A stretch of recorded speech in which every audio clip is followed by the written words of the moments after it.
My check. Hello everyone. Can you guys hear me well? Good evening everyone. Hello, it's me again. I wonder if you guys can hear me. I hope you do. Oh dear lord. Where is my little table? Let us go to the table, okay? Bloop. Hello, that's much better, right?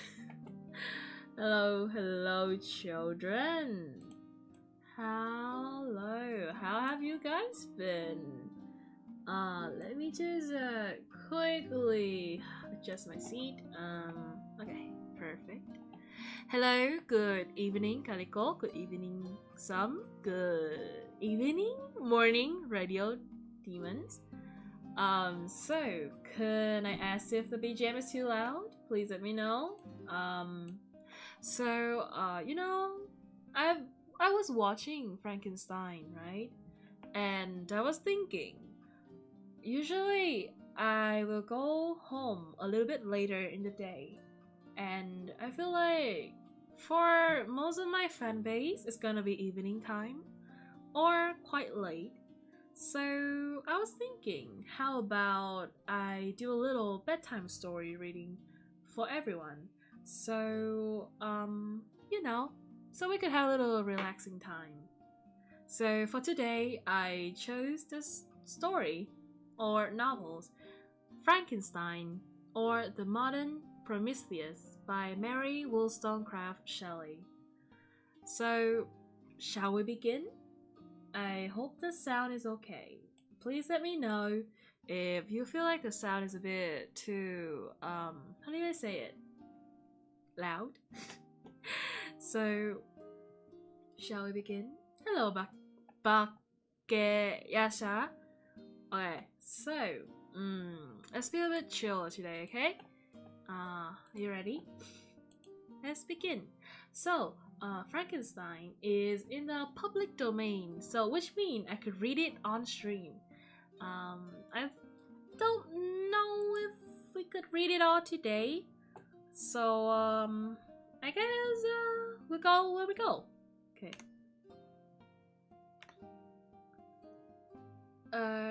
Okay. I read it. I downloaded it on a place called Project Gutenberg license. I will see how it goes, but okay, let's go. Frankenstein. Content is gonna be 4-letter in chapter 1 to 24. Let's see how far we can go today, shall we? Letter 1. To Mrs. Servile, England. St. Petersburg, December 11th, 17 something. You will rejoice to hear that no disaster has accompanied the commencement of an enterprise which you have regarded with such evil foreboding. I arrived here yesterday. My first task is to assure my dear sister of my welfare and increasing confidence in the success of my undertaking. Is it too tiny? Okay, I'm gonna bring the mic a bit closer because I do read a bit more quiet than I talk, okay? Where are we? Okay. I am already far north of London, and as I walk in the streets of Petersburg, I feel a cold northern breeze plays upon my cheeks, which braises my nerves and fill me with delight. Do you understand this feeling? This breeze, which has traveled from the regions towards which I am advancing, give me a foretaste of those icy climes. Inspirited by this wind of promise, my daydreams become more fervent and vivid. I try in vain to be persuaded by the pole is the seat of frost and desolation. It ever presents itself to my imagination as the region of beauty and delight. There, Margaret, the sun is for ever visible, its broad disk just skirting the horizon and diffusing a perpetual splendor. There, for with your leave, my sister, I will put some trust in the preceding navigators, that snow and frost are banished, and sailing over a calm sea, we may be wafted to a land surpassing in the wonders and in beauty every religion hitherto discovered on the habitable globe. It's really hard. I, I I don't know how I can make the text a bit bigger. Okay, I think I. Oh, oh, oh, oh. Okay. How do I make you bigger? Um. Okay. I'm using an e-reader, so okay, I found it. I could change the font to 28.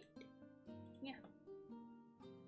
Yeah, I think this will be better for reading. I am, in fact, really bad at reading, so please forgive me if I go confused on my reading, okay?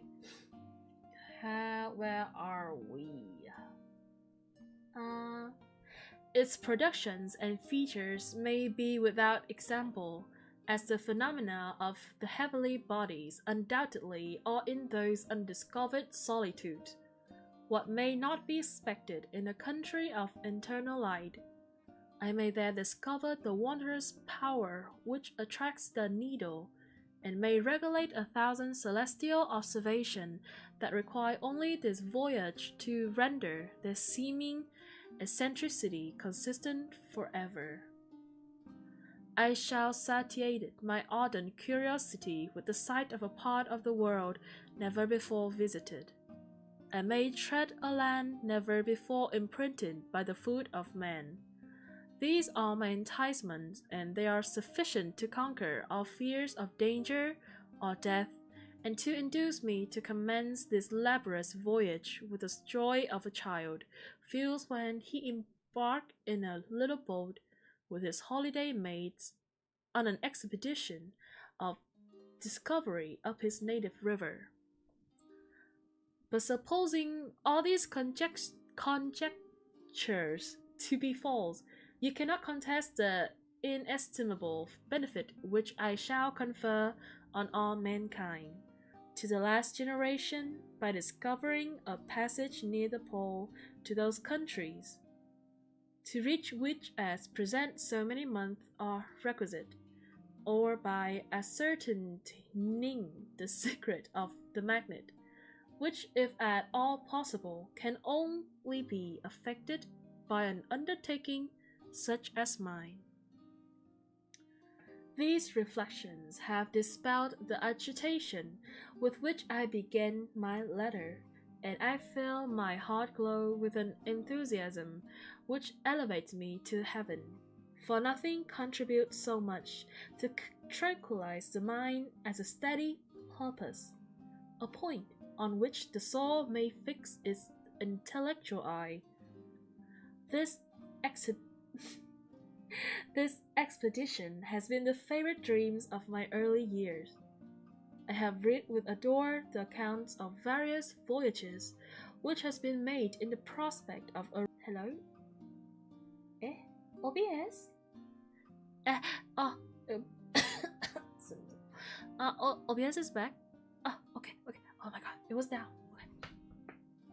Okay, continue. My education was neglected, yet I was passionately fond of reading. These volumes were my study days and nights, and my familiarity with them increased that regret which I had felt as a child on learning that my father's dying injunction had forbidden my uncle to allow me to embark in a seafaring life. Oi, my大丈夫? I hope my thing don't crackly clack too much. Oh, hello Haka. Hello, welcome to my stream. I hope it's doing fine. Ish. I really do. Oh god. ちょっと待って。どうしてここ。what is I mess up my stream setup. Wait a bit. Am I messing it up? Okay. Excuse me. I need to cough.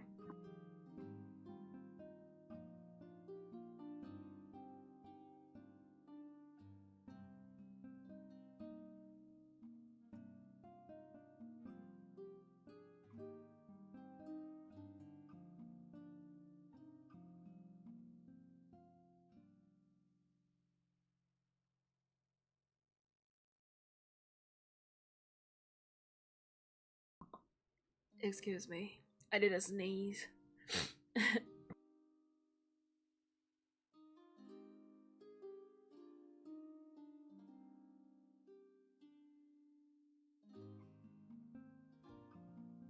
Tadaima.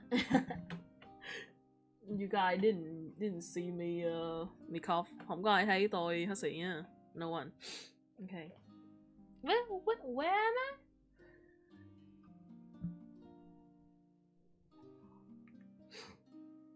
Hmm.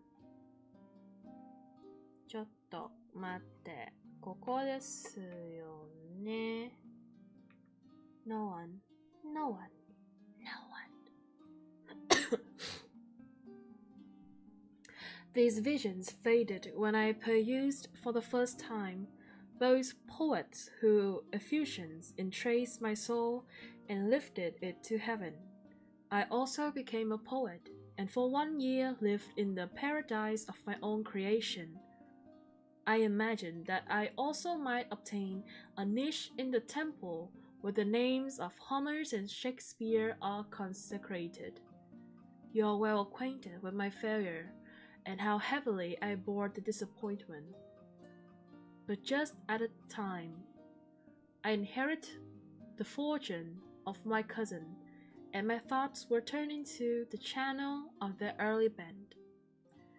6 years have passed since I resolved on my present undertaking. I can, even now, remember the hours from which I dedicated myself to this great enterprise. I commenced by inuring my body to hardship. I accompanied the whale fishers on several expeditions to the North Sea. I voluntarily endured cold, famine, thirst, and want of sleep. I often worked harder than the common sailors during the day, and devoted my nights to the study of mathematics, the theory of medicine, and the branches of physical science from which a naval adventurer might derive the greatest practical advantages.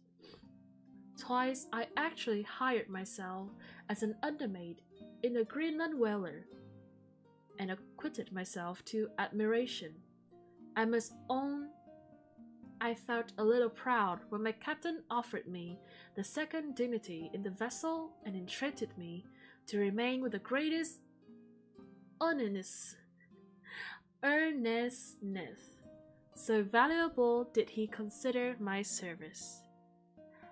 Hello, Ming. Hello. Hello, everyone. Oh, my nose. And now, dear Margaret, do I not deserve to accomplish some great purpose? My life may have been passed in ease and luxury, but I prefer glory to every enticement that wealth placed in my path. That some encouraged voice would answer in the affirmative. My courage and my resolution is firm, but my hopes fluctuate, and my spirits are often depressed.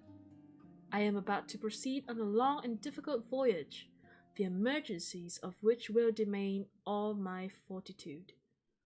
I am required not only to raise the spirits of others, but sometimes to sustain my own, when theirs are failing. This is the most favorable period for traveling in Russia. They fly quickly over the snow in their sledge. The motion is pleasant and, in my opinion, far more agreeable than that of an English stagecoach. The cold is not excessive.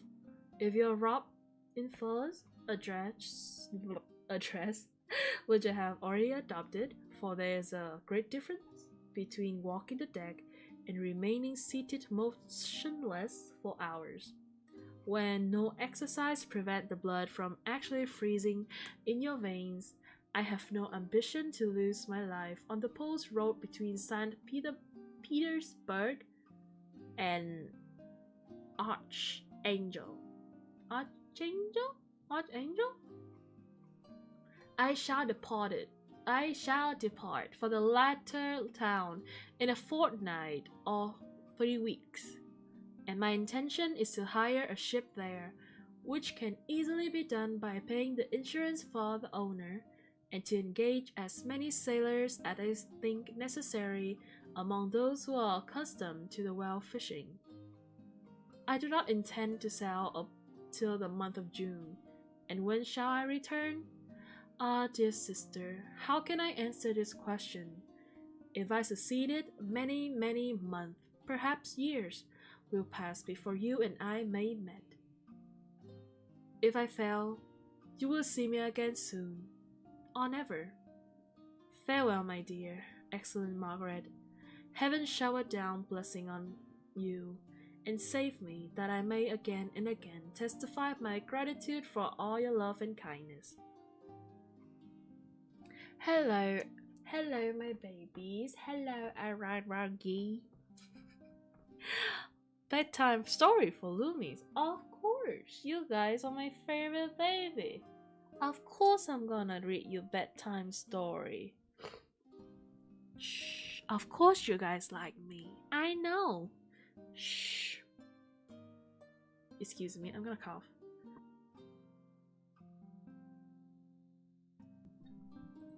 Yes, mother's back. ちょっと、何これ? Am I back? ちょっと。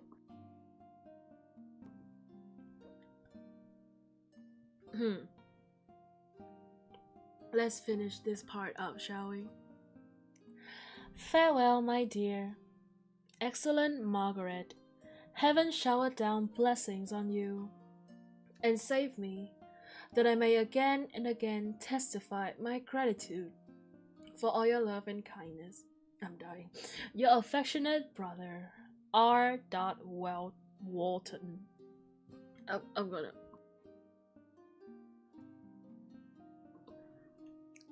Maybe my voice is not in a good condition to do this. However, I wanna read. Actually, I always sneak out on bedtime, so take your time, okay? Of course. I know you guys always sneak out. What are you talking about, huh? I know you kids always sneaking around. I know. Obviously, I'm your mom. Where is my... Okay. Letters number 2. Letter 2 to Miss Savile. To Mrs. Savile, England. Oh, how about I change my accent? Is that okay? Hello, Sam.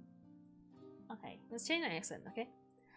To Mrs. Savile, England, Archangel, 28th March, 17-something. How slowly the time passes here, encompassed as I am by frost and snow, yet the second step is taken towards my enterprise. I have hired a vessel, and I am occupied in collecting my sailors.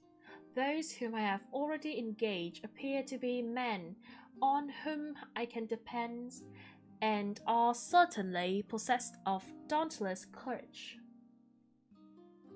Is it too small, or should I go louder? I think as mommy is reading very tiny today. 大丈夫? 大丈夫ですか? Okay, is it better, children? I think it is, right? Okay. But I have one want which I have never yet been able to satisfy. in the absence of the object of which I now feel as a most severe evil. I have no friend, Margaret. When I am glowing with the enthusiasm of success, there will be none to participate my joy. If I am assailed by a disappointment, no one will endeavor to sustain me in dejection. I shall commit my thoughts to paper. It is true, but that is a poor medium for the communications of feelings. I desire the company of a man who could sympathize with me, whose eyes would reply to mine. You may deem me romantic, my dear sister, but I bitterly feel the want of a friend. I have no one near me, gentle yet courageous, possessed of a cultivated as well as a capacious mind, who tastes unlike my own, to approve or amend my plan. How will such a friend repair the fault of your poor brother? I am too ardent in execution and too impatient of difficulties. But it is a still greater evil to me that I am self-educated. For the first 14 years of my life, I ran wild on a common and read nothing but our Uncle Thomas' books of voyages. At that age, I became acquainted with the celebrated poets of our own country, but it was only when it had ceased to be in my power to derive its most important benefits from such a conviction that I perceived the necessity of becoming acquainted with more languages than that of my native country. Now I am 28, and I am in reality more illiterate than many schoolboys of 15. It is true that I have thought more and that my daydreams are more extended and magnificent, but they want, as the painter called it, keeping. And I greatly need a friend who would have sense enough not to despise me as romantic and affectionate enough for me to endeavor to regulate my mind. Well, these are useless complaints. I shall certainly find no friends on the wide ocean, nor even here in Archangel, amongst merchants and seamen. Yet some feelings, unallied to the dross of human nature, beat even in these rugged bosoms. My lieutenant, for instance, is a man of wonderful courage and enterprise. He is madly desirous of glory, or rather, to word my phrase more characteristically, of advancement in his profession. He is an Englishman, and in the midst of national and professional prejudice, unsoftened by cultivation, retains some of the noblest endowments of humanity. I first become acquainted with him on board a whale vessel. Finding that he was unemployed in the city, I easily engaged him to assist in my enterprise. Hello, Benchy. This is Peak. Thank you very much. Welcome to my stream. I hope you enjoy your stay. My name is Lior. Nice to meet you. Shall we continue? The master is a person of an excellent disposition, and is remarkable in the ship for his gentleness and the mildness of his discipline. This circumstance, added for his well-known integrity and dauntless courage, made me very desirous to engage him. A young passed in solitude, my best years spent under character that I cannot overcome, an intense distaste to the usual brutality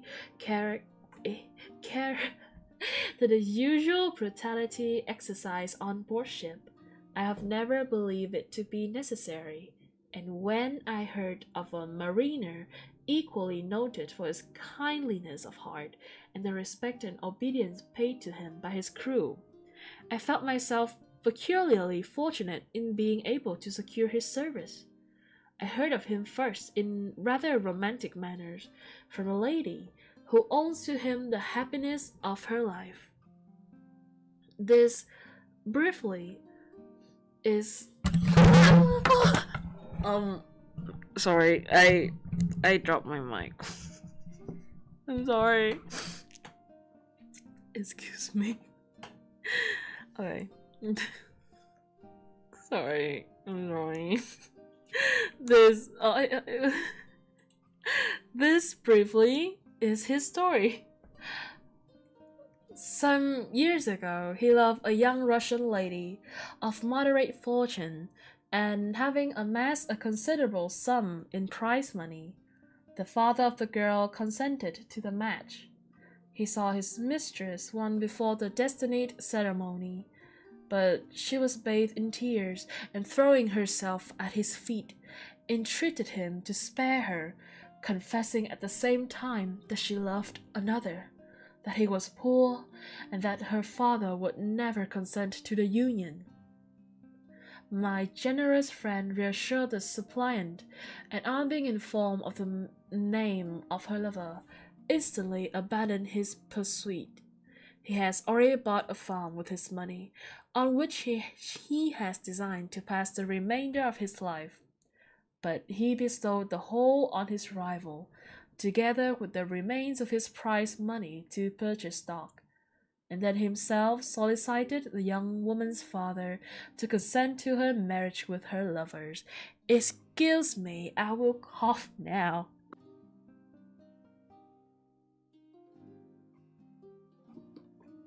I have returned from coughing. Where am I? Huh? Okay. But the old man decidedly refused, thinking himself bound in honor to my friend, who, when he found the father inexorable, quitted his country, nor returned until he heard that his former mistress was married according to her inclinations. What a noble fellow! You would exclaim, he is so... But then he is wholly uneducated. He is as silent as a Turk, and a kind of ignorant carelessness attends him, which, while it render his conduct more astonishing, detract from the interest and sympathy which otherwise he would command. Yet do not suppose, because I complain a little, or because I can conceive a consolation for my toils,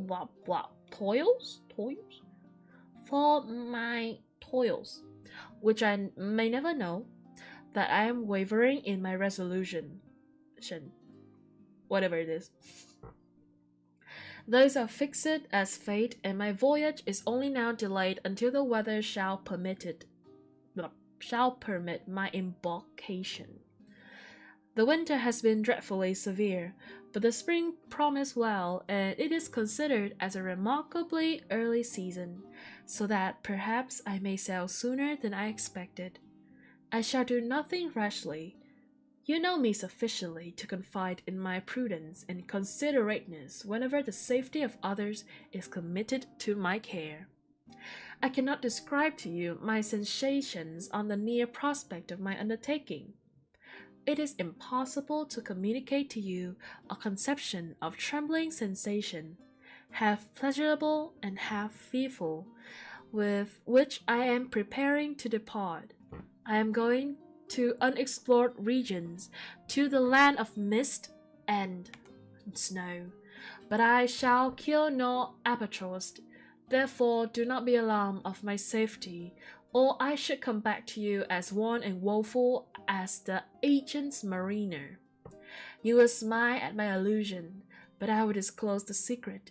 I have often attributed my attachment to, my passionate enthusiasm for, the dangerous mysteries of ocean to that production of the most imaginative of modern poets. There is something at work in my soul which I do not understand. I am practically industrious, painstaking, a workman to execute with perseverance and labor, but beside this, there is a love for the marvelous, a belief in a belief in the marvelous intertwined in all my project, which hurries me out of the common pathway of men, even to the wide seas and unvisited region I am about to explore. But to return to the dearer consideration, shall I meet you again after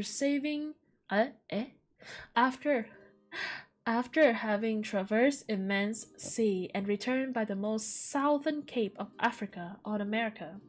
I dare not expect such success, yet I cannot bear to look on the reverse of the picture. Continue for the present to write to me by every opportunity. I may receive your letters on some occasions when I need them most to support my spirits. I love you very tenderly. Remember me with affection. Should you never hear from me again, your affectionate brothers, Robert Walton. Oh. Wow, cool sound effect. It is not. I dropped my mic. That low-key woke me up. I'm so sorry. I put my it's a bit okay, I have to fix it a little bit because I'm clipping. Perfect. I think I need to put the gain on a little bit. Excuse me, and I do that. I have gain on. Okay, I think the gain is on. I think it's okay. ちょっと待って。どこ? Gain. Hello? Okay, I think the sound could be is better now. Is it? Your voice really relaxing. Thank you very much. I was too engrossed in the story. Yes. You can now go to sleep on my stream, you know? So it's not really a good choice for me, who's kinda dyslexic, to read story. However, I do want to read for my viewers, my babies, so you guys can sleep very well tonight. So that's why I decided to read. But if you see me having trouble, I just cannot read the letters. I really can't. So let me change the font of my ebook viewer to see if I can change it a little bit. I want to change to sepia light. Okay, and I have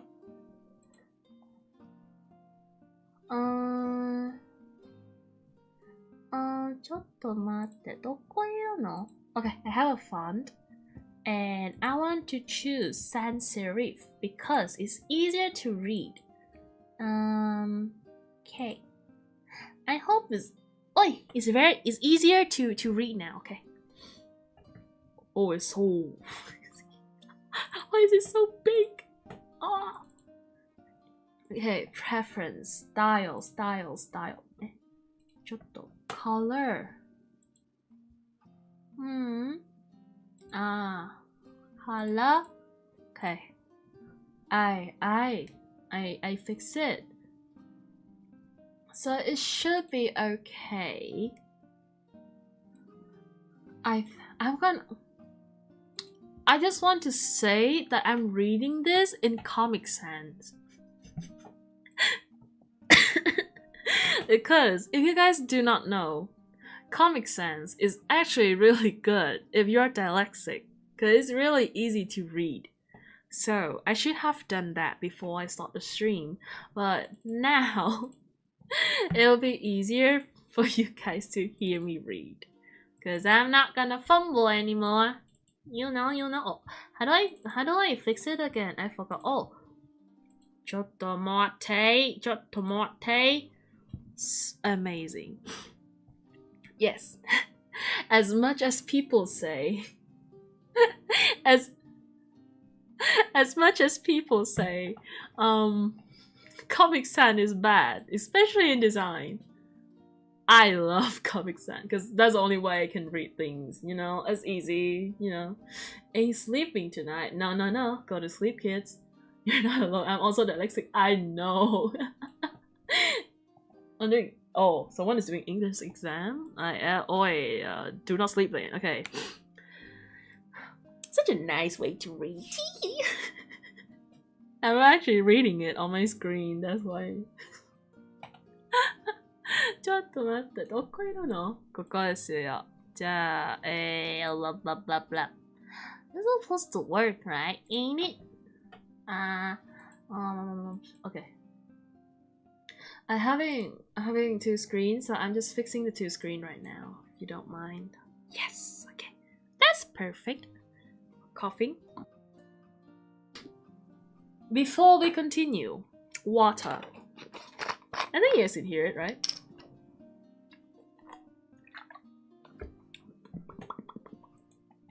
Is it? Is the sound much better?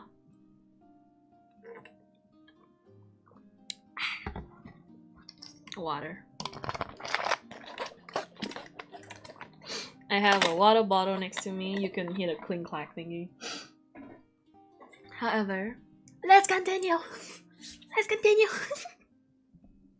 I changed a little bit in the noise suppressant, so I think it'd be okay. It'd be okay. Yeah. It'd be okay. It'd be okay. Meow. Dyslexic, me and my dyslexic self. Oh, wait. Letter 3. Okay, should I change? It's like England. Should I change my accent?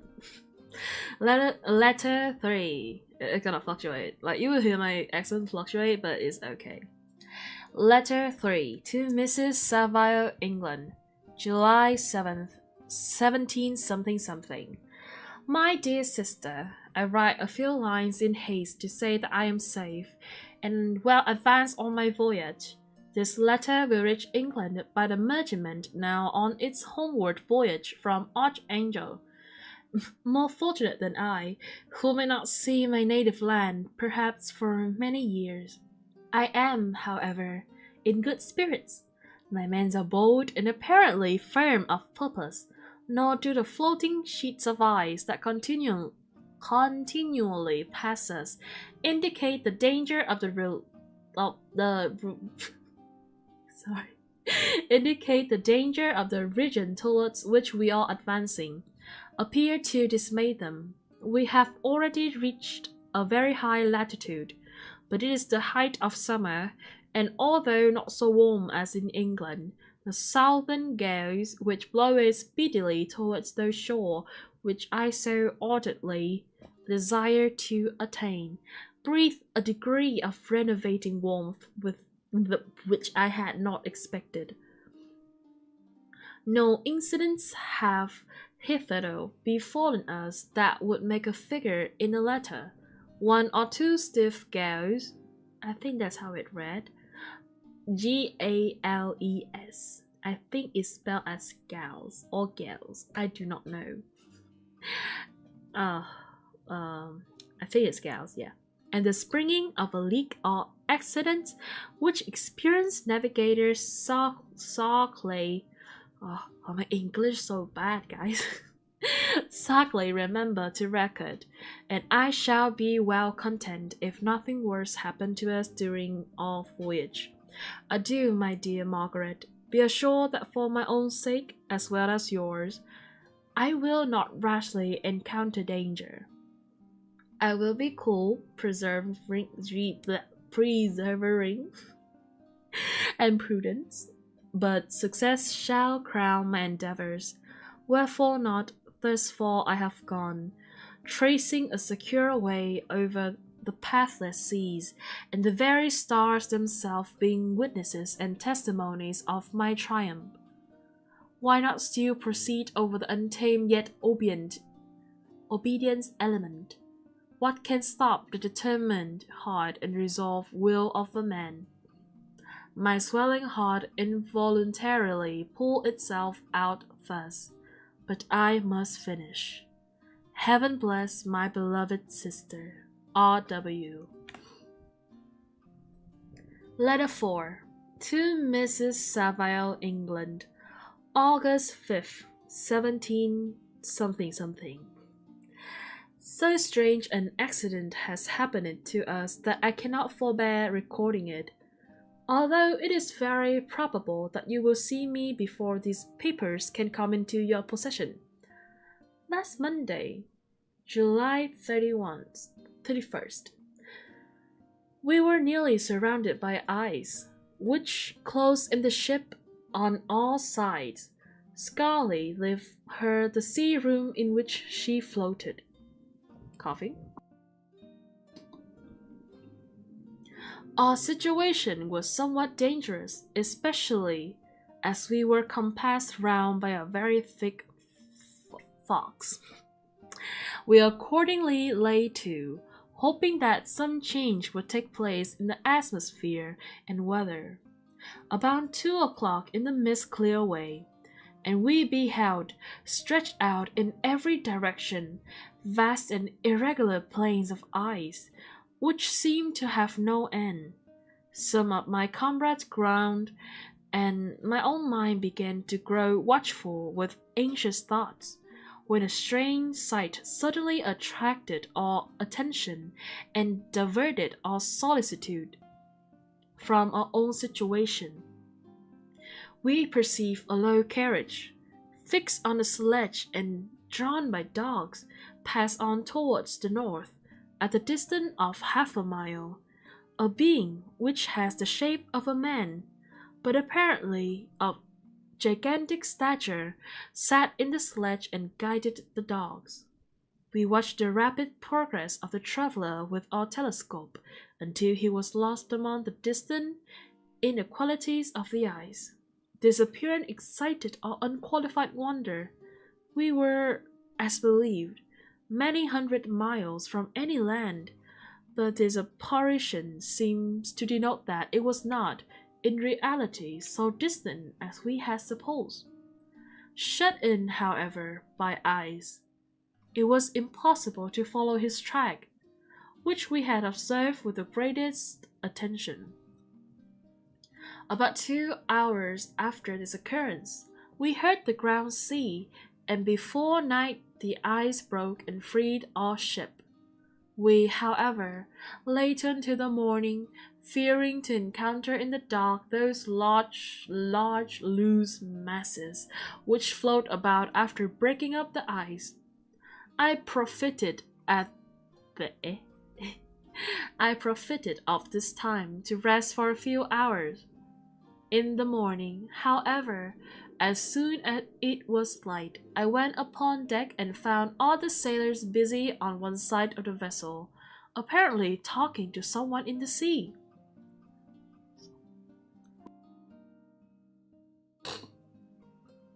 It was, in fact, a sledge, like that we had seen before, which has drifted toward us in the night on a large fragment of ice.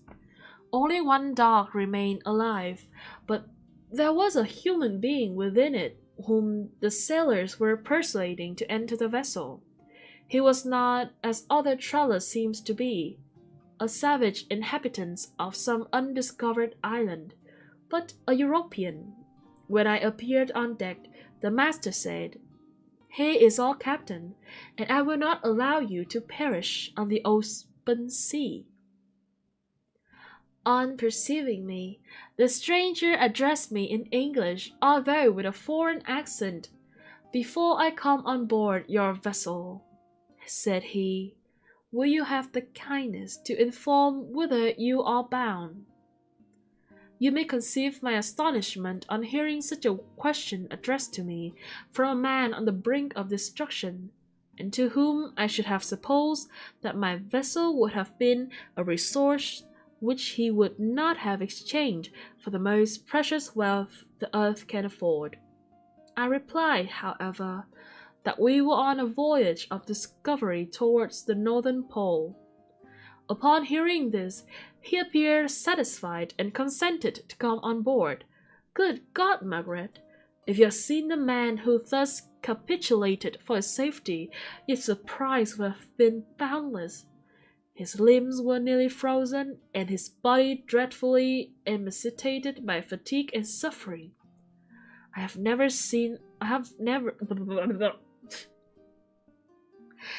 saw a man in so wretched a condition.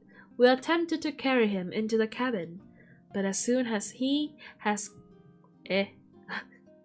Good lord. We accordingly... Oh god. I have to use my finger to trace the word. We accordingly brought him back to the deck and restored him to animation by rubbing him with brandy and forcing him to swallow a small quantity. As soon as he shows signs of life, we wrap him up in blankets and place him near the chimney of the kitchen stove. By slow degrees, he recovered and ate a little soup, which restored him wonderfully. Hello Sammy, hello Dean, welcome back to my stream.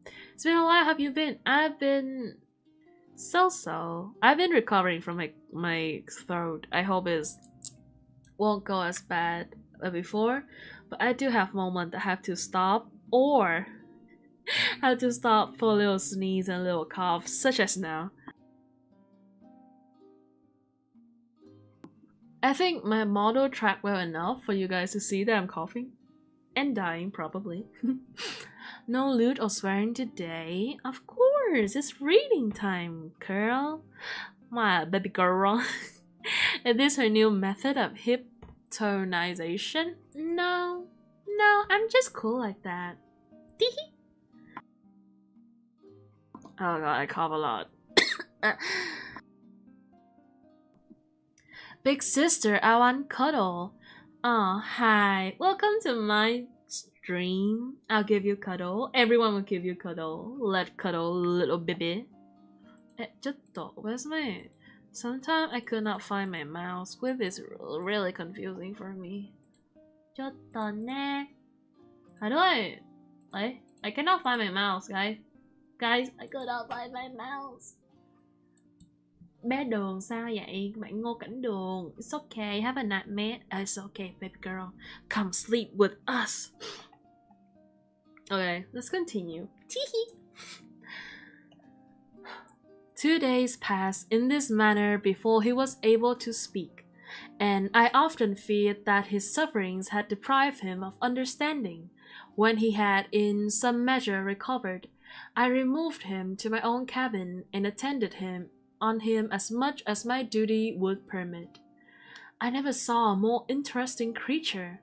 His eyes have generally an expression of wildness and an even madness, but there are moments when, if anyone performs an act of kindness towards him, or does him the most trifling service, his whole countenance is lighted up, as it were, with a beam of benevolence and sweetness that I never saw equaled.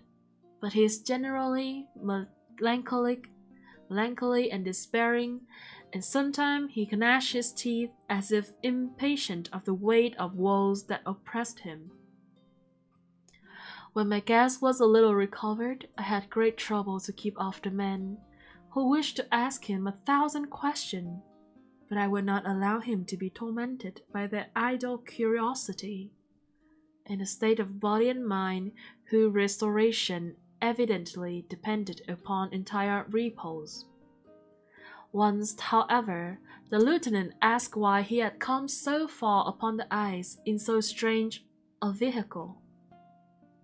His countenance instantly assumed an aspect of the deepest gloom, and he replied, "To seek one who fled from me." And did the man whom you pursued travel in the same fashion? Yes. Then I fancy we have seen him, for the days before we picked you up we saw some dogs drawing a sledge with a man in it across the ice. This aroused the stranger attention, and he asked a multitude of questions concerning the route which the daemon, as he called him, has pursued. Soon after, when he was alone with me, he asked, "I have, doubtless, excited your curiosity as well as that of these good people, but you are too considerate to make inquiries. Suddenly, it would indeed be very impertinent and inhuman of me to trouble you with any inquisitiveness of mine."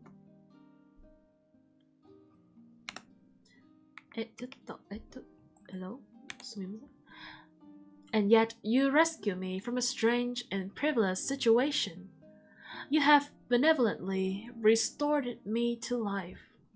Soon after this, he inquired if I thought that the breaking up of the ice has destroyed the other sledge.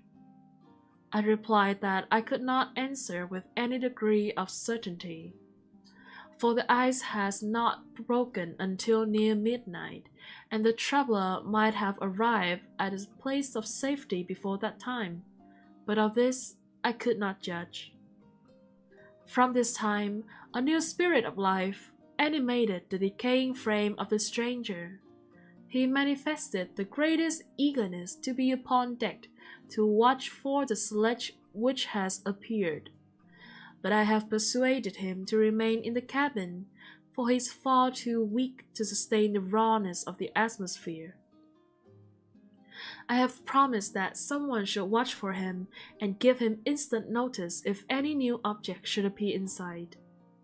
Such is my journal of what related to this strange occurrence up to the present day. The stranger has gradually improved in health, but is very silent and appears uneasy when anyone except myself enters his cabin.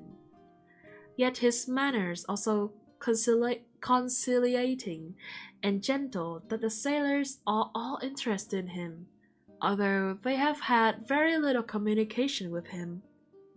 For my own part, I begin to love him as a brother, and his constant and deep grief fills me with sympathy and compassion. He must have been a noble creature in his better days, being even now in wreck so attractive and amiable. I said in one of my letters, my dear Margaret, that I should find no friend on the wide ocean. Yet I have found a man who, before his spirit has been broken by misery, I should have been happy to have possessed as a brother of my heart. I shall continue my journal concerning the stranger at intervals, should I have any fresh incident to record. August 13th, 17 something. My affection for my guest increased every day. He excites at one oh god. He excites at once my admiration and my pity to astonishing degree. How can I see so noble a creature destroyed by misery without feeling the most poignant grief? He is so gentle, yet so wise. His mind is so cultivated, and when he speaks, although his words are cured with the choicest art, yet they flow with rapidity and unparalleled eloquence. He is now much recovered from his illness, and continually on the deck, apparently watching for the sledge that preceded his own. Yet, although unhappy, he is not so utterly occupied by his own misery that he interested himself deeply in the project of others. He has frequently conversed with me on mine, which I have communicated to him without disguise. He entered attentively into all my arguments in favors of my eventual success, and into every minute's details of the measures I had taken to secure it. Excuse me. I have returned. I was easily led by the sympathy which he evinced to use the language of my heart, to give utterance to the burning ardor of my soul, and to say with all the fervor that warmed me how gladly I would sacrifice my fortune, my existence, my hope, my every hope, in the furtherance of my enterprise. Once man's life or death were but a small price to pay for the acquirement of knowledge, which I sought, for the dominion I should acquire and transmit over the elemental foes. In perceive that he tried to suppress his emotion, he placed his hands before his eyes, and my voice quivered and failed me as I beheld tears trickle fast from between his finger. A ground, a growing, a ground, a ground, a ground burst from his heaving breast. I paused. At length he spoke in broken accent. Unhappy man, do you share my madness? Have you drunk also of the intoxicating draughts? Hear me. Let me reveal my tale, and you will dash the cup from your lips.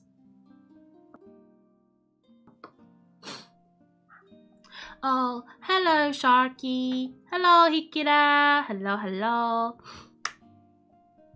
Such word, you may imagine, strongly excited my curiosity, but the paroxysm of grief that had seized the stranger overcame his wickedness power, and many hours of repose and tranquil conversation were necessary to restore his composure. Having conquered the violence of his feelings, he appeared to despise himself for being the slave of passion, and quelling the dark tyranny of despair, he led me again to converse concerning myself personally. He asked me to the history of my earlier years. The tale was quickly told, but it awakened various trains of reflection. I spoke of my desire of finding a friend, of my thirst for more intimate sympathy with a fellow mind than had ever fallen to my lot, and expressed my conviction that a man could boast of little happiness who did not enjoy this blessing. I agree with you, replied the stranger. We are unfortunate creatures, but half made of, if one wiser, better, dearer than ourselves. Such a friend ought to be. Do not lend his aid to perfectionate our weak and faulty natures. I once had a friend, the most noble of human creatures, and am entitled, therefore, to judge respecting friendship. You have hope, and the world before you, and have no cause for despair. But I've lost everything. I cannot begin life anew. As he said this, his countenance became expressive of a calm, settled grief that touched me to the heart, but he was silent, and presently retired to his cabin. Even broken in spirit as he is, no one can feel more deeply than he does the beauties of nature. The starry sky, the sea, and every sight afforded by these wonderful regions seem still to have the power of elevating his soul from earth. Such a man has a double existence. He may suffer misery. He may suffer misery and be overwhelmed by disappointment. Yet he has retired into himself. He will be like celestial spirit that has a halo around him, within whose circle no grief or folly ventures. Will you smile at the enthusiasm I expressed concerning this divine wanderer? You would not if you saw him. You have been tutored and refined by books and retirement from the world, and you are therefore somewhat fastidious. But this only renders you the more fit to appreciate the extraordinary merits of this wonderful man. Sometime I have endeavored to discover what quality it is which he possesses that elevates him so immeasurably above any other person I ever knew. I believe it to be an intuitive discernment, a quick but never failing power of judgment, a penetration into the cause of things unequaled for clearness and precision. Add to this a facility of expression and a voice whose varied intonation are soul-subduing music. Yes, okay, I'm gonna take a little break and talk to you guys. So, how have you feel about this so far? Is it funny? Is it fun? Is it crazy? I so far enjoying this story. I mean, I don't think we are going to the actual storyline yet, but so far so good, ain't it? But I'm gonna take a little sip of my water. Non-loop stream, how bad was it? What do you mean? It was never that bad, children. I'm not that lewd, you naughty, naughty girl.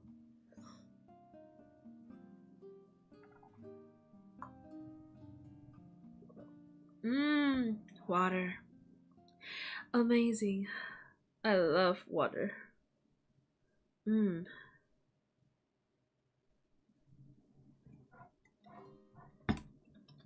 Water. I'm gonna drink a bit more water.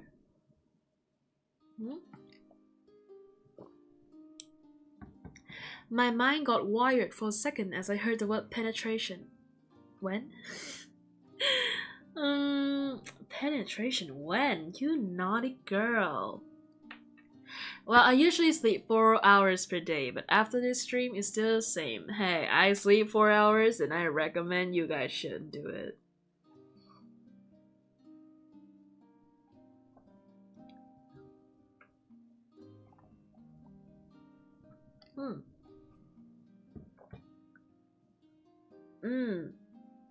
Water. That nightmare was so terrible. You wanna tell me about it? I can rest a bit more and then So, what nightmares do you have? Can I relieve you of your nightmares? Maybe.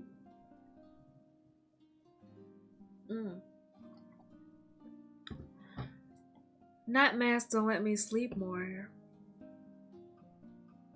You know, if there's nightmares, maybe it's time we look into the nightmares. What is it about? Sometimes nightmares let you know your current fear and what you need to work on, you know? I saw everyone I love falling down. Oh, it's okay, darling. It's a dream. Time will come, but when the time comes,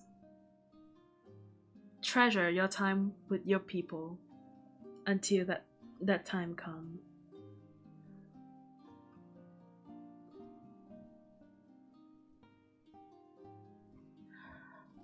Waza, hello, no nudes, welcome to my stream. It's hard to say, maybe I'll say it with only you. Okay, darling. Shall we continue, my love, my dears, my loomies, my babies? Yes. Coffee.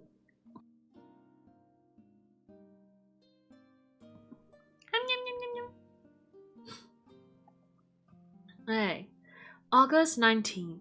17 something. Yesterday, the stranger said to me, "You may easily perceive, Captain Walton, that I have suffered great and unparalleled misfortunes. I had determined that at one time that the memory of these evils should die with me, but you have warned me to alter my determination. You seek for knowledge and wisdom, as I once did, and I ardently hope that the gratification of your wishes may not be a serpent to sting you, as mine has been. I do not know that the relation of my disaster will be useful to you, yet when I reflect that you are pursuing the same course, exposing yourself to the same dangers which have rendered me what I am, I imagine that you may deduce an apt morale from my tale, one that may direct you if you succeed in your undertaking and console you in case of failure. Prepare to hear the occurrences which are usually deemed marvelous. Were we among the tamer scenes of nature, I might fear to encounter your unbelief, perhaps your ridicule, but many things will appear possible in these wild and mysterious regions which would provoke the laughter of those unacquainted with the ever-varied powers of nature. Nor can I doubt but that my tale convey in its serious internal evidence of the truth of the event of which it is composed. You may easily imagine that I was much gratified by the offered communication, yet I could not endure that he should renew his grief by a recital of his misfortunes. I felt the greatest eagerness to hear the promised narrative, partly from curiosity and partly from the strong desire to ameliorate his fate if it were in my power. I expressed this feeling in my answer. "I thank you," he replied, "for your sympathy, but it is useless. My fate is nearly fulfilled. I wait but for one event, and then I shall repose in peace. I understand your feeling," continued he, perceiving that I wished to interrupt him. "But you are mistaken, my friend, if thus you will allow me to name you. Nothing can alter my destiny. Listen to my history, and you will perceive how irrevocably it is determined. He then told me that he would commence his narrative the next day when I should be at leisure. This promise drew from me the warmest thanks. I have resolved every night, when I am imperatively occupied by my duties, to record, as nearly as possible in his own words, what he has related during the day. If I should be engaged, I will at least make notes. This manuscript will doubtless afford you the greatest pleasure, but to me who know him, and who hear it from his own lips, with what interest and sympathy shall I read it in some future day? Even now, as I commence my task, his full-toned voice swells in my ears, his lustrous eyes delve on me with all their melancholy sweetness. Melancholy? I see his thin hand raised in animation, while his lineaments of his face are the lineaments of his face are irradiated by the soul within. Strange and harrowing must be his story. Frightful the storm which embraced the gallant vessel on its course, and wrecked it thus. Done for 4 letters. Kinda ippy, Yanni not, then you should sleep then. Just play my stream and you will sleep. Me, you know. Like, when was I become darling? Everyone here is a darling. My darlings, my baby, my honey, my loomies. All my children is here. I live life around the time most people are deep in their sleep. Me too, darling. Look at me. Me. Hello, dearie. How are you? I won't fall for your old trick. What trickery? I'm by no mean having trickery on you. Cuddles? Yes, cuddle, my children. Cuddle. I will now take a sip of my drink. Look at this. I see that. Wait, just why is my drink so low? Hello?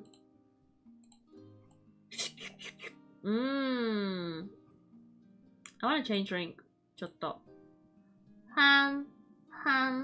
Mommy wants cold coffee. Yeah. Delicious. Oishi desu. Okay. Oh, this is so before it was like a few letters from Walton to his sister. So now we'll go to the actual chapter. It's called Chapter 1. You are sending Loomies to Snork Mimi Land. Yes, go Snork Mimi. You guys don't like it? You guys don't like my wonderful vocal to send you to sleep? No? Of course you should. It's always good to sleep, children.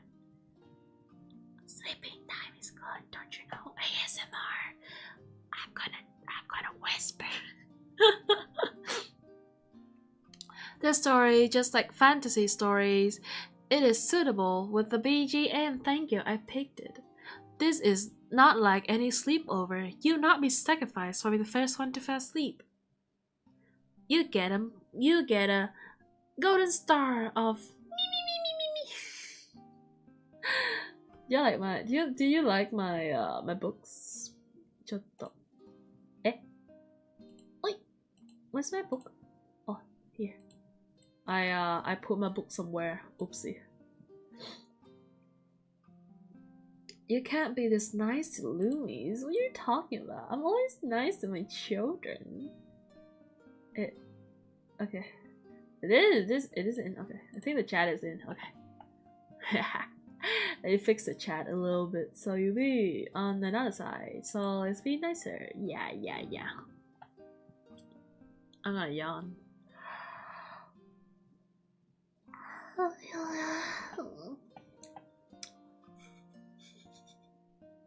Bedtime story for you guys?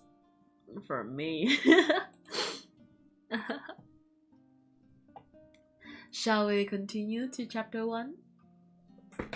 I have changed to nightgown.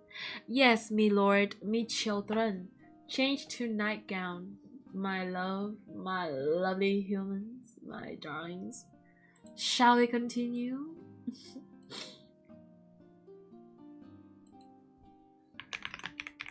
I will reply to message after.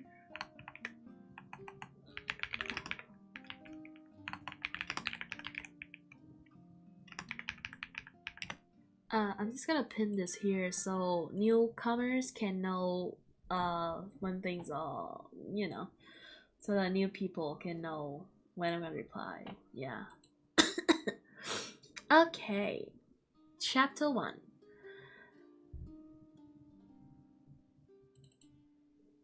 I keep yawning.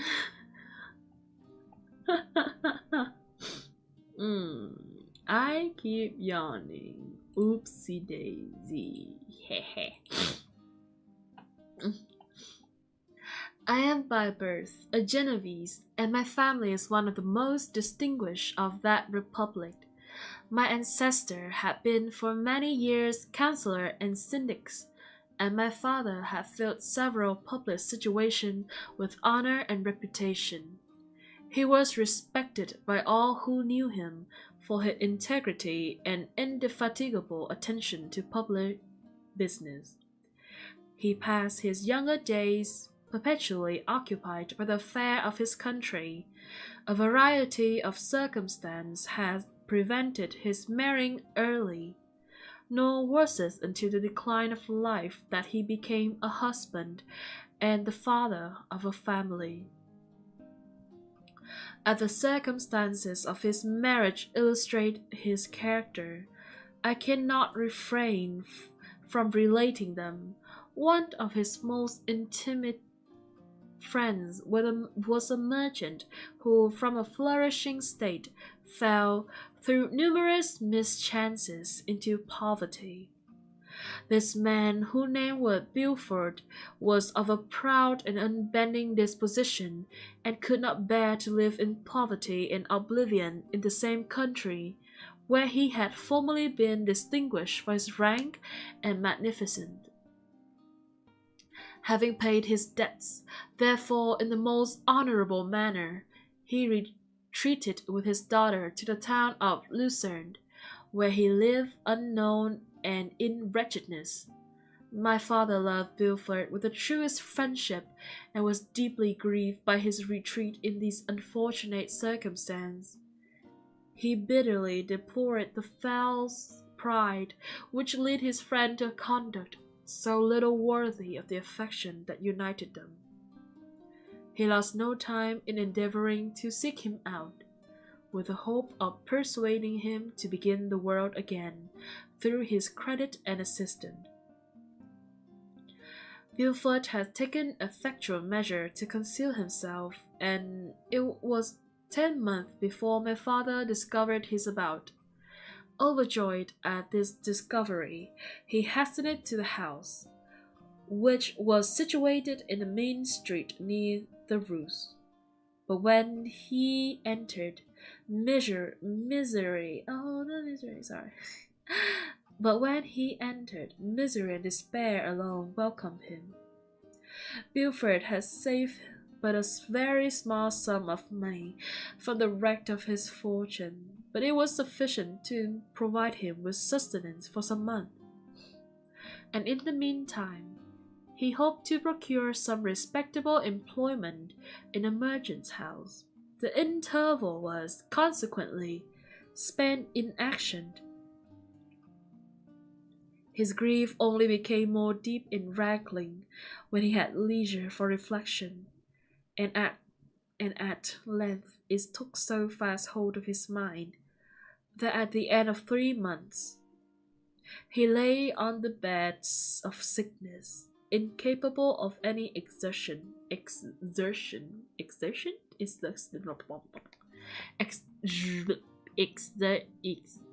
exertion. My tongue is not tonguing, y'all.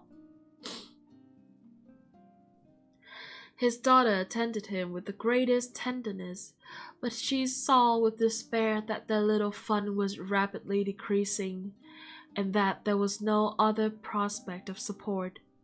But Caroline Buford possessed a mind of an uncommon amount, and her courage rose to support her in her adversity. She procured plain work. She plaited straw, and by various means contrived to earn a pittance sufficient to support life.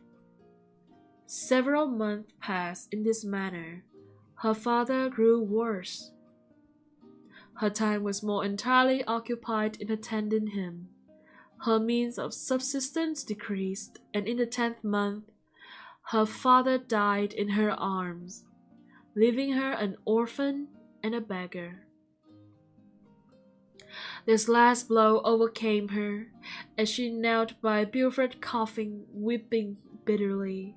When my father entered the chamber, he came like a protecting spirit to the poor girl, who committed herself to his care, and after the interment of his friend, he conducted her to Geneva, and placed her under the protection of a relation. 2 years after this event, Caroline became his wife. There was a considerable difference between the ages of my parents, but this circumstance seemed to unite them only closer in bonds of devoted affection. There was a sense of justice in my father's upright mind which rendered it necessary that he should approve highly to love strongly. Perhaps during the former years he had suffered from the late discovery unworthiness of one beloved, and was so disposed to set a greater value on tried worth. There was a show of gratitude and worship in his attachment to my mother, differing wholly from the doting fondness of age, for it was inspired by reverence for her virtues and desire to be immense of, in some degree, recompensating her for sorrows she has endured, but which gave inexpressible grace to his behavior to her. Everything was made to yield to her wishes and her convenience. He strove to shelter her as a fair exotic is sheltered by the gardener from every rough-knit wind, and to surround her with all that could tend to excite pleasurable emotion in her soft and benevolent mind. Her health, and even the tranquillity of her hitherto constant spirit, had been shaken by what she has gone through during the 2 years that had elapsed previously to their marriage. My father had gradually relinquished all his public functions, and immediately after their union they sought the pleasant climate of Italy, and the change of scene and interest attendant on a tour through that land of wonder, a restorative for her weakened frame. From Italy, they visited Germany and France. I, the eldest child, was born at Naples, and as an infant accompanied them in their rambles. I remained for several years their only child. Much as they were attached to each other, they seemed...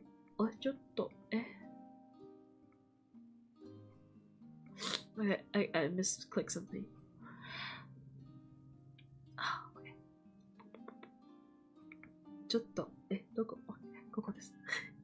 I remained for several years their only child. Much as they were attached to each other, they seemed to draw inexhaustible stores of affection from a very mine of love to bestow them upon me. My mother tender caresses, and my father's smile of benevolent pleasure while regarding me are my first recollections. I was their plaything, and their idol, and something better their child. The innocent and helpless creatures bestowed on them by heaven, whom to bring up to good, and whose future lot it was in their hands to direct to happiness or misery, according as they fulfilled their duties towards me. With this deep consciousness of what they owed towards the being to which they had given life, added to the active spirit of tenderness that animated both, it may be imagined that while during every hour of my infant life I received a lesson of patience, of charity, and of self-control, I was so guided by a silken cord that it all seemed but one train of enjoyment to me. For a long time I was their only care. My mother had such a desire to have a daughter, but I continued their single offspring.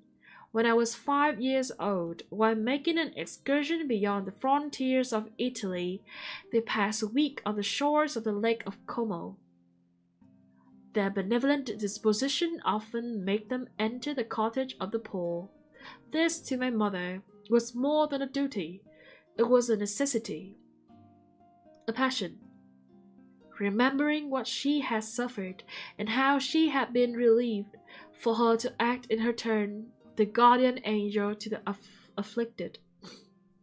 During one of their walks, a pool caught in the folding of veil attracted their notice as being singularly disconsolate, while the number of half-clothed children gathered about it spoke of penury in its worst shape. One day, when my father has gone by himself to Milan, my mother, accompanied by me, visited this abode. She found a peasant and his wife, hard-working, bent down by care and labor, distributing a scanty meal to 5 hungry babes. Among these, there was one which attracted my mother above all the rest. She appeared of a different stock. The 4 others were dark-eyed, haughty little vagrants, and this child was thin and very fair. Her hair was the brightest living gold, and despite the poverty of her clothing, seemed to set a crown of distinction on her head. Her brow was clear and ample, her blue eyes cloudless, and her lips and the moulding of her face so expressive of sensibility and sweetness that none could behold her without looking on her as of a distinct species, a being heaven-sent, and bearing celestial stamp in all her features. The peasant woman, perceiving that my mother fixed eyes of wondered admiration on this lovely girl, eagerly communicated her story. She was not her child, but the daughter of a Milanese nobleman. Her mother was a German, and had died on giving her birth. The infant had been placed with these good people to nurse. They were better off then. They had not been long married, and their eldest child was but just born. The father of their charge was one of those Italians nursed in the memory of the antique glory of Italy, one among the Schiavi au noir frementi, is is Italian, I think. Schiavi Honor Frementi, who exerted himself to obtain the liberty of his country. He became the victim of its weakness. Whether he had died or still lingered in the dungeon of Austria was not known. His property was confiscated. His child became an orphan and a beggar. She continued her foster parents and bloomed in their rude abode, fairer than a garden roses among dark-leaved brambles. When my father returned from Milan, he found playing with me in the hall of a villa a child fairer than a pictured cherub, a creature who seemed to shed radiance from her looks, and whose form and motions were lighter than the chamois of the hills. The apparition was soon explained. With his permission, my mother prevailed on her rustic guardians to yield their charge to her. They were fond of the sweet orphan. Her presence has seemed a blessing to them. But it would be unfair to her to keep her in poverty and want when Providence afforded her such powerful protection. They consulted the village priest, and the result was that Elizabeth Lavenza became the inmate of my parents' house, my modern sister, the beautiful and adored companion of all my occupation and pleasure. Everyone loved Elizabeth. The passionate and almost reverential attachment with which all regarded her became, which I shared it, my pride and my delight. On the evening previous to her being brought to my home, my mother had said playfully, I have a pretty present for my Victor. Tomorrow he shall have it. And when on the morrow she presented Elizabeth to me as her promised gift, I, with childish seriousness, interpreted her words literally and looked upon Elizabeth as mine. Mine to protect, love, and cherish. All praises bestowed on her I should receive as made to possession of my own. We call each other's familiarly by the name of cousin. No words, no expression could body forth the kind of relation in which she stood by me, my more than sister, since till death she was to be mine. Big sister, I realized that I look a full adorable my sleeping outfit. I look like a princess. Everyone look cute when in their sleeping outfit. I like to wear my nightgowns, very fluffy. But today I'm wearing a pajamas. Just, simple pajamas, long sleeve, long pants-ish. I think I need some warm milks before bed. Remember to brush your teeth. This is very calming. Thank you very much. I try to. I mean, it is for you guys to sleep after all. So if it's not calm, I don't think the kids can sleep, But I do hope you guys can sleep with this dream,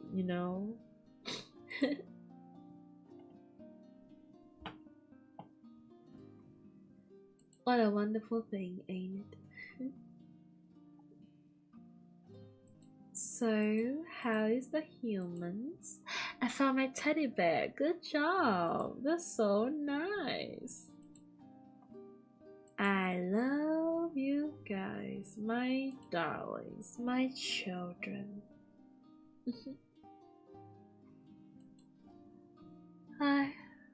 Shall we read a little bit more and then I will read one more chapter and we shall go to bed. Shall we? Thank you, child. I will give you all smooches. Good job, my children. Mwah.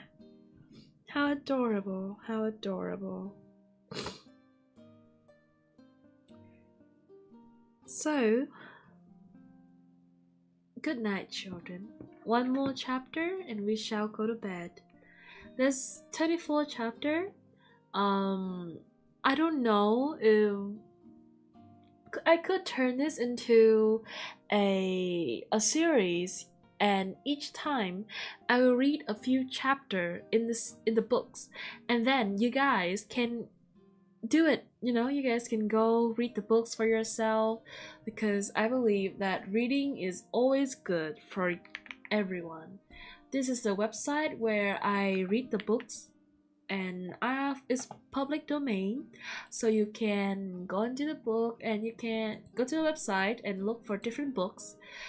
There's Frankenstein, there's Alice in Wonderland, there's the Strange Case of Dr. Jekyll and Mr. Hyde. You can go there and you can read a lot more books. So you can check this out. This is the website I read. Yeah. But shall we continue?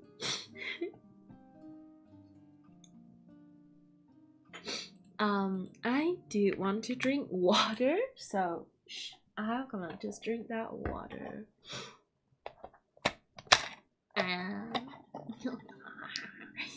Water. ちょっと待って。I got 100 points in both math and literature today. Good job, kid. Proud of you. It's always good to study and get knowledge, don't you think? Here's the water.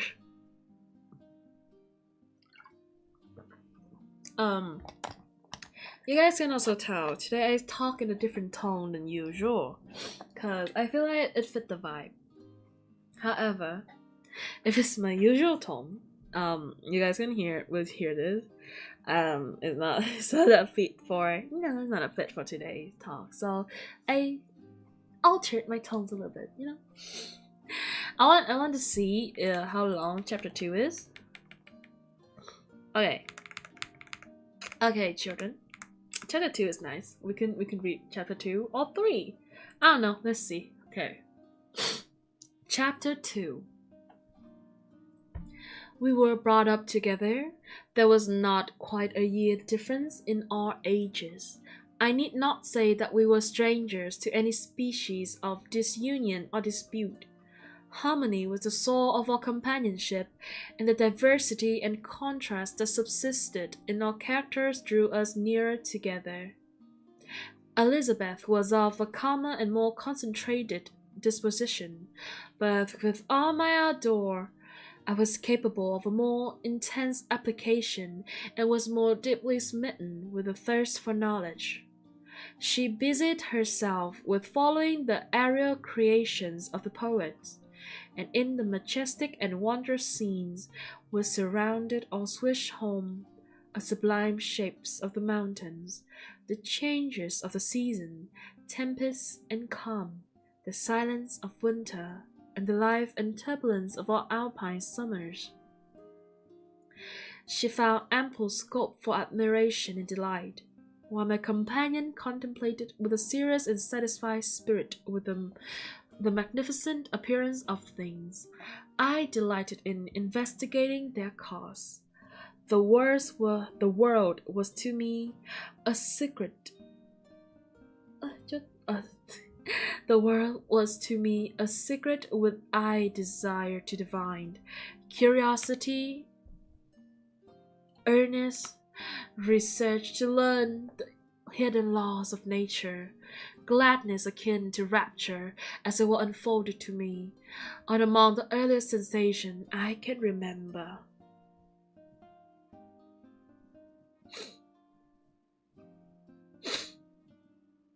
Oh, my nose, I'm sorry. Just my nose is dying.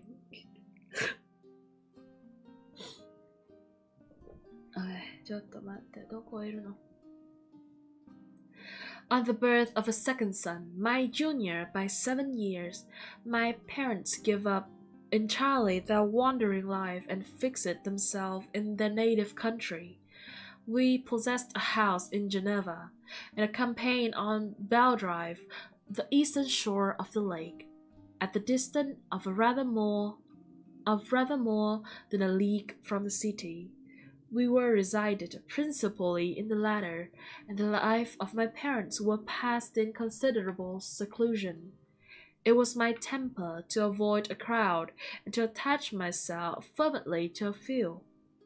I was indifferent, therefore, to my school fellows in general, but I united myself in the bonds of the closest friendship to one among them. Henry Clerval was the son of a merchant of Geneva. He was a boy of singular talent and fancy. He loved enterprise, hardship, and even danger for its own sake. He was deeply read in books of chivalry and romance. He composed heroic songs and began to write many a tale of enchantment and knightly adventure. He tried to make us act plays and to enter into masquerades, in which the characters were drawn from the heroes of Roncesvalles, the Round Table of King Arthur, the chivalrous train who shed their blood to redeem the holy sepulchre from the hands of the infidels. No human being could have passed a happier childhood. Something dropped. Oh, my earphone. No human being could have passed a happier childhood than myself. My parents were possessed by the very spirit of kindness and indulgence. We felt that they were not the tyrants to rule our lot according to their caprice, but the agents and creators of all the many delights which we enjoyed. When I mingled with other families, I distinctly discerned how peculiarly fortunate my lot was, and gratitude assisted the development of filial love. My temper was something violent, and my passion vehement, but by some laws in my temperature, they were turned not towards childish pursuit, but to an eager desire to learn, and not to learn all things indiscriminately. I confess that neither the structure of language, or the code of governments, nor the politics of various states possessed attractions for me. It was a secret of heaven and earth that I desired to learn, and whether it was the outward substance of things and the inner spirit of nature and the mysterious soul of a man that occupied me, still my inquiries were directed to the metaphysical, or in its highest sense, the physical secrets of the world. Meanwhile, Clerval occupied himself, so to speak, with the moral relations of things. The busy stage of life, the virtues of heroes, and the actions of men were his theme, and his hope and his dream was to become one among those whose names are recorded in story as a gallant and adventurous benefactor of our species. The saintly soul of Elizabeth shone like a shrine-dedicated lamp in a peaceful home. Her sympathy was ours. Her smile, her soft voice, the sweet glance of her celestial eye were ever there to bless and animate us. She was the living spirit of love to soften and attract. I might have become sullen in my study, rough through the ardor of my nature, but that she was there to subdue me, the semblance of her own gentleness, and Clerval could aught ill entrant on the noble spirit of Clerval, yet he might not have been so perfectly humane, so thoughtful in his generosity, so full of kindness and tenderness amidst his passion for adventurous exploit, has she not unfolded to him the real loveliness and beneficent, and made the doing good the end and aim for his soaring ambition. I felt exquisite pleasure in dwelling on the recollection of childhood, before misfortune had tainted my mind and changed its bright vision of extensive usefulness into gloomy and narrow reflection upon self.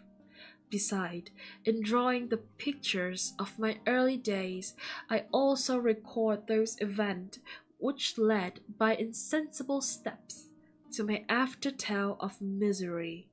For when I would account to myself for the birth of that passion which afterwards ruled my destiny, I find it arise, like a mountain river, from ignorable and almost forgotten sources, but swelling as it proceeded, it became the auspicious. Wrong one. Swelling as it proceeded, it became. It's not okay. It became the torrent which, in its course, has swept away all my hopes and joy. Natural philosophy is the genius that had regulated my fate. I desire, therefore, in this narration, to state those facts which lead to my predilection for that science. When I was 13 years of age, we all went on a party of pleasure to the bath near Thonen. Inclemency of the weather obliged us to remain a day confined to the inn. In this house, I chanced to find a volume of the work of Cornelius Agrippa. I opened it with apathy. The theory which he attempts to demonstrate, and the wonderful fact which he related, soon changed this feeling into enthusiasm. A new light seemed to dawn upon my mind, and bounding my joy, I communicate my discovery to my father. My father looked carelessly at the title page of my book and said, "Ah, Cornelius Agrippa, my dear Victor, do not waste your time upon this. It is sad trash."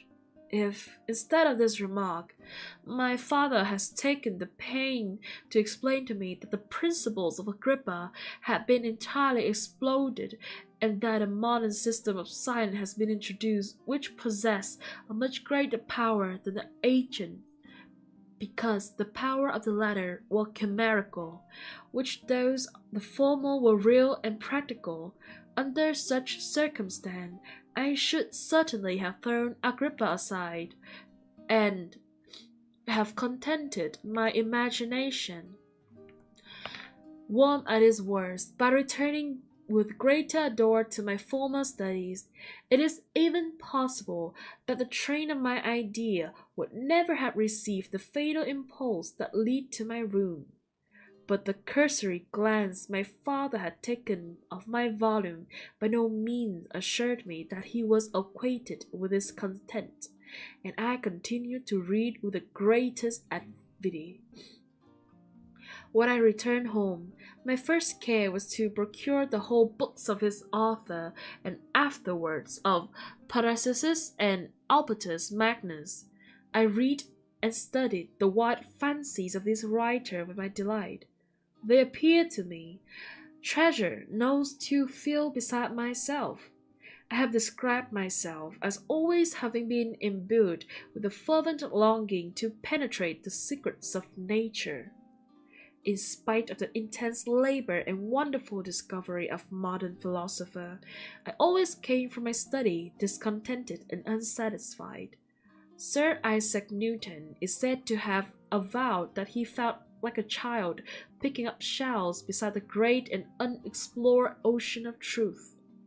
Those of his successor in each branch of natural philosophy with whom I was acquainted appear even to my boy's apprehension as tyros engaged in the same pursuit. And the untaught peasant beheld the elements around him and was acquainted with their practical use.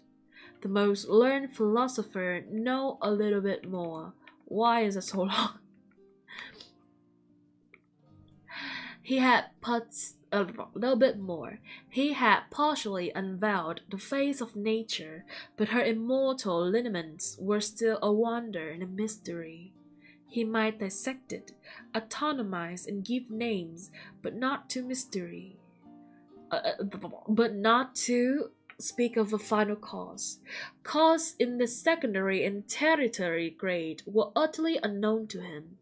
I had gazed upon the fortification and impediments that seems to keep humans beings from entering the citadel of nature, and rashly and ignorantly I had repined. But here were books, and here were men who had penetrated deeper and knew more. I took their words for all that they averted, and I became their disciple. It may appear strange that it may appear strange that such should arise in the 18th century, but while I followed the routine of education in the schools of Geneva, I was, to a great degree, self-taught with regard to my favorite studies. My father was not scientific, and I was left to struggle with child blindness, added to a student's thirst for knowledge. Under the guidance of my new preceptor, I entered with the greatest diligence into my search of the philosopher's stone and the elixir of life, but the latter soon obtained my undivided attention. Wealth was an inferior object, but what glory would attend the discovery if I could banish disease from the human frame and render man invulnerable to any but violent death? Nor were these my only vision. The raising of ghosts or devils was a promise liberally accorded by my favorite author, the fulfillment of which I most eagerly sought, and if my incantation were always unsuccessful, I attributed the failure rather to my own inexperience and mistake than to a want of skills or fidelity in my instructors. And thus for a time I was occupied by exploded system, mingling like an adept in 1,000 contradictory theories and floundering desperately in a very slough of multifaceted and thus for a time I was occupied by exploded system, mingling like an unadept 1,000 contradictory theories and floundering desperately in a very slough of multifarious knowledge, guided by an ardent imagination and childish reasoning, till an accident again changed the current of my ideas. When I was about 15 years old, we had retired to our house near Belrive, when we witnessed a most violent and terrible thunderstorm. It advanced from behind the mountains of Jura, and the thunder burst at once with frightful loudness from the various quarters of heaven. I remained, while the storm lasted, watching it progress with curiosity and delight. As I stood at the door, on a sudden I beheld a stream of fire issue from an old and beautiful oak, which stood about 20 yards from our house, and so soon as the dazzling light vanished, the oak has disappeared, and nothing remained but a blasted stump. When we visited it in the next morning, we found the tree shattered in a singular manner. It was not splintered by the shock, but entirely reduced to a thin ribbons of wood. I never beheld anything so utterly destroyed. Before this, I was not unacquainted with the more obvious laws of electricity. On this